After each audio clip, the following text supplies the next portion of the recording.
ব্রহ্মপুত্র নদীর মাঝে এক ছোট্ট দ্বীপ আছে যেখানে স্বয়ং মহাদেব ধ্যানমগ্ন হয়েছিলেন। এই দ্বীপের নাম উমানন্দ দ্বীপ, আর এখানেই অবস্থিত রহস্যময় ও আধ্যাত্মিক শক্তিতে পরিপূর্ণ উমানন্দ মন্দির।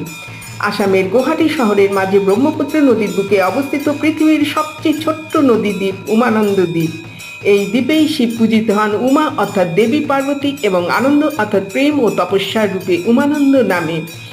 স্বয়ং শিব এই দ্বীপে তপস্যা করতেন। এখানেই ছিল ঋষি কপিলের আশ্রম। এই মন্দির নির্মাণ করেন অহোম রাজা গড়গয়ারা কুকান 1694 খ্রিস্টাব্দে। এই দ্বীপের এক বিশেষ আকর্ষণ হলো সোনালী বানর, যা খুব বিরল এবং শুধু নির্দিষ্ট কয়েকটা স্থানেই দেখা যায়। কাছেই আছে কামাখ্যা মন্দির, শক্তির প্রতীক, আর উমানন্দ শিবের। এই দুই মন্দির যেন আধ্যাত্মিক ভারসাম্যের প্রতীক, শক্তি ও শিবের মিলন। আজও হাজারো ভক্ত আসেন এই পবিত্র দ্বীপে।